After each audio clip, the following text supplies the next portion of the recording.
Hello दोस्तों, कैसे हैं आप लोग। हमारी आज की कहानी का नाम है बलिदान। अल्हड़ बिंदास पढ़ाई और सहेलियों में मस्त रहने वाली आरती अभी स्नातक के अंतिम वर्ष में ही थी। उम्र रही होगी मुश्किल से 18-19 वर्ष। तभी एक दिन माँ ने बताया उनके किसी परिचित परिवार ने अपने बेटे के लिए उसे पसंद कर लिया है और वे उसे अपने घर की बहू बनाना चाहते हैं। आरती हैरानी से माँ का मुंह देखती रह गई। अभी तो उसकी पढ़ाई भी पूरी नहीं हुई और उसे बिना देखे ही बहू बनाने की तैयारी हो गई। बड़ा अजीब लगा उसे। माँ ने बताया, जब हम लोग किसी शादी में गए थे, वहां पर ही लड़के के परिवार वालों ने और लड़के ने उसे देखकर पसंद कर लिया था। बाकी औपचारिकताएं बाद में पूरी कर ली जाएंगी। आज से 50 साल पहले इसी तरह ही शादियां होती थीं। खैर, देखने दिखाने की रस्म पूरी हुई और रिश्ता तय हो गया। जल्दी ही शादी भी हो गई। आरती इस घर में बड़ी बहू बनकर आई। परिवार में 3 बेटे 2 बेटियां और सास ससुर थे। आरती के पीहर के परिवार में 2 भाई 2 बहनें थे और वह सबसे छोटी थी, इसलिए एकदम बेफिक्र मन की मालिक घर के कार्यों से, जिम्मेदारियों से एकदम मुक्त थी। शादी के वक्त सभी उससे कह रहे थे, आरती उस घर की सबसे बड़ी बहू बन के जा रही हो, बहुत भाग्यशाली हो। वहां तो तुम्हें इतना मान आदर प्यार मिलेगा और बड़ी बहू होने के नाते तुम्हारा रौब भी रहेगा। अपनी देवरानियों पर भी रौब झाड़ोगी। वाह, मजे हो गए तुम्हारे तो। घर की बड़ी बहू बनकर सुनकर वह भी बहुत खुश हो रही थी और मन में आनंद की तरंगें उठ रही थी। सचमुच परिवार के सभी सदस्यों ने उसे सिर आंखों पर बिठा के रखा। देवर नंदे तो उसके साथ चुहलबाजी में लगे ही रहते थे। सास ससुर भी बहुत प्रेम से पेश आते थे। जब घर में कोई मेहमान आते तो उसका परिचय या हमारे घर की बड़ी बहू है कहकर कराया जाता तो वह अपने आप को गौरवान्वित महसूस करती, चूंकि मायके में उसने कभी कुछ खास काम नहीं किए थे। इसलिए यहाँ बड़े परिवार में काम करने में उसे कुछ कठिनाई तो महसूस होने लगी थी। बेशक सब मिलजुल कर काम करते थे, लेकिन फिर भी उसे कई बार अपराध बोध महसूस होता। एक दिन ससुर जी बोले, बहू आज 4 लोगों को खाने पर बुलाया है, तुम अपनी कोई बढ़िया सी स्पेशल डिश जरूर बनाना, ताकि हम लोगों को गर्व से बताएं कि हमारी बहू कितनी निपुण है। वैसे भी बड़ी होने के नाते तुम्हारी जिम्मेदारी है कि घर आए मेहमान की बहुत अच्छे से आवभगत की जाए। पति भी हाँ में हाँ मिलाते हुए कहा, अब धीरे धीरे तुम्हें अपने सारे फर्ज निभाने शुरू करने ही होंगे, आखिर तुम घर की बड़ी बहू हो। आरती हैरानी से चुपचाप दोनों की बातें सुनते मन में हिसाब लगाने लगी। अभी तो उसकी उम्र 20 वर्ष भी नहीं है और अभी से ही उस पर फर्ज और जिम्मेदारी के बोझ रखने शुरू कर दिए गए हैं।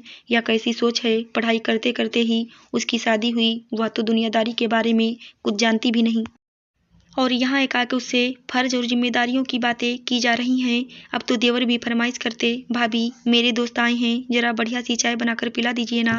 नंदे भी अभी हाई स्कूल में थी, आरती के पास आकर लड़ लड़ाती, भाभी मेरी खजूर चोटी बना दो ना, मेरी 2 चोटियां बना दो। दूसरी ननद कहती, इन सब के कार्य करते हुए उसे शुरू में तो अच्छा लगता, लेकिन धीरे धीरे यह रोज के ही काम हो गए।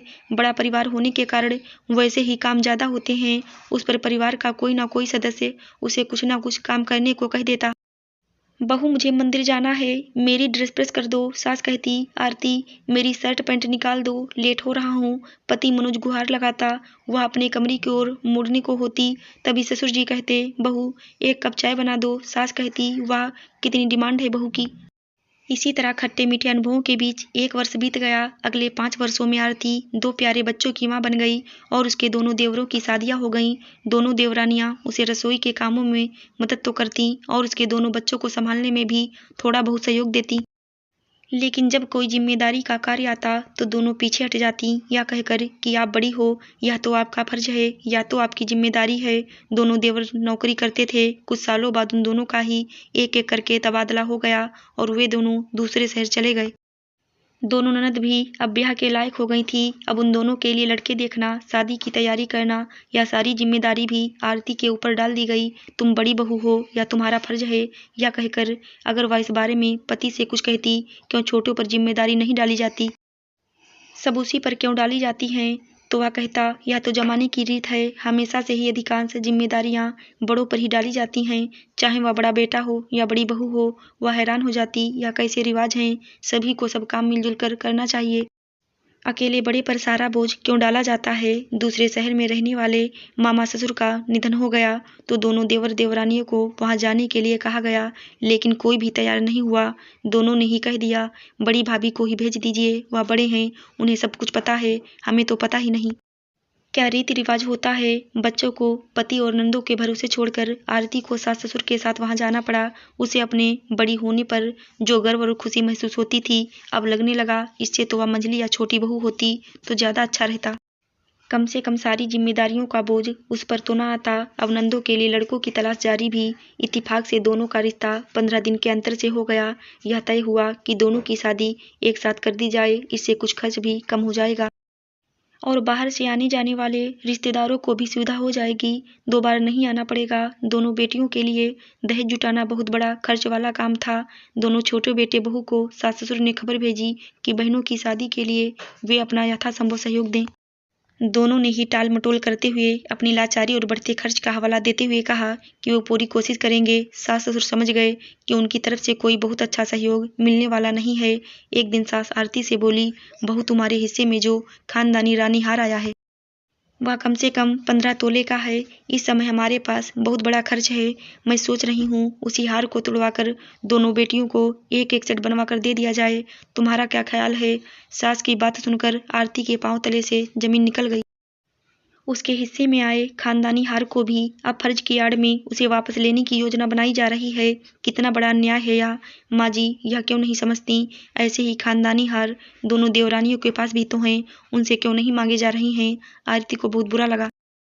शादी की तैयारियों में जो उत्साह था एकाएक ठंडा पड़ने लगा। आखिर अपने पति से अपने मन की बात भी कह दी और स्पष्ट रूप से कह दिया वह अपना हार नहीं देगी। पति मनोज भी इतने वर्षों से आरती के कर्तव्य, त्याग, समर्पण, सेवा भाव को देख रहा था।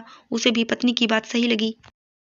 उसके पक्ष में खड़ा होकर उसने माँ से कह दिया कि वह आरती से उस हार की मांग ना करें, उस पर आरती का हक है। सास नाराज होते हुए बोली, मैं भी अपने ससुराल में बड़ी बहू थी और मैंने भी अपने दहेज का सामान तक ननद को चुपचाप दे दिया था। कोई प्रतिक्रिया नहीं की थी। यह तो रीत चली आ रही है और हमें मिलजुल कर रहते यह सहयोग देना भी चाहिए। इसमें बुराई क्या है। आखिर बेटियां को ही तो दे रही हैं। सामान की बात अलग होती है माँ, या खानदानी आभूषण जो आपने सभी बहुओं को एक जैसे दिए हैं वह केवल आरती ही क्यों देगी। यह उसका स्त्रीधन है, इस पर केवल उसका अधिकार होता है। जब दूसरी बहुएं कुछ भी देने को तैयार नहीं तो हर बार फर्ज की बेदी पर आरती ही क्यों बलिदान करेगी। आप उसकी मनोदशा के बारे में भी तो सोचिए। उसकी भी कोई इच्छा कामना होती है या नहीं। वह चुपचाप सारी जिम्मेदारियां निभा रही है। इसका अर्थ या तो नहीं उसने मन को ही मार दिया है। बड़ी बहू होने का अर्थ या तो नहीं कि उसके सिर पर केवल फर्ज की गठरी रख दी जाए। दोनों बहनों की शादी के लिए हमारे पास पर्याप्त धन है। हम यथासंभव उन्हें सब कुछ देंगे। फिर आरती से खानदानी आभूषण की मांग सहयोग के नाम पर रखना अनुचित है। दोनों नंदों की शादी की सारी जिम्मेदारी भी आरती खुशी खुशी उठा रही है। कार्ड छपाने से लेकर मेहमानों की व्यवस्था, खरीदारी, रीति रिवाजों के अनुसार लेन देन, दहेज का सामान जुटाना, हर काम जिम्मेदारी से कर रही है। आप इस ओर भी तो ध्यान दो कि दोनों छोटी बहुएं क्या सहयोग दे रही हैं। वे मेहमानों की तरह आकर चली जाएंगी, उन्हें तो आप कुछ नहीं कहेंगे, लेकिन सारी उम्मीदें केवल आरती से ही क्यों लगा रही हैं। क्या यह आरती के प्रति अन्याय नहीं। बेटे की बातें सुनकर पहली बार सास को महसूस हुआ कि वह पुरानी परंपरा, रीति रिवाजों को ध्यान में रखते हुए उसी सोच के अनुसार चल रही थी। केवल बड़ी बहू से ही सारे फर्ज, जिम्मेदारियों को निभाने की उम्मीद लगाए बैठी थी, जो कि उसके प्रति नाइंसाफी थी। अपनी गलती का एहसास हुआ तो कुछ पछतावा भी हुआ। अनजाने में इतनी सुघड़ समझदार बहू के साथ अन्याय कर बैठी। माहौल को हल्का और सहज बनाने के उद्देश्य से वह बोली, अच्छा चलो आज दोनों बेटियां मिलकर चाय और नाश्ता बनाएंगी, फिर हम सब मिलकर पैकिंग का काम शुरू करेंगे। सभी के चेहरे पर मुस्कान आ गई थी। आशा करती हूँ दोस्तों आपको हमारी कहानी जरूर अच्छी लगी होगी। कहानी अच्छी लगी हो तो चैनल को लाइक, सब्सक्राइब, शेयर जरूर करें। धन्यवाद।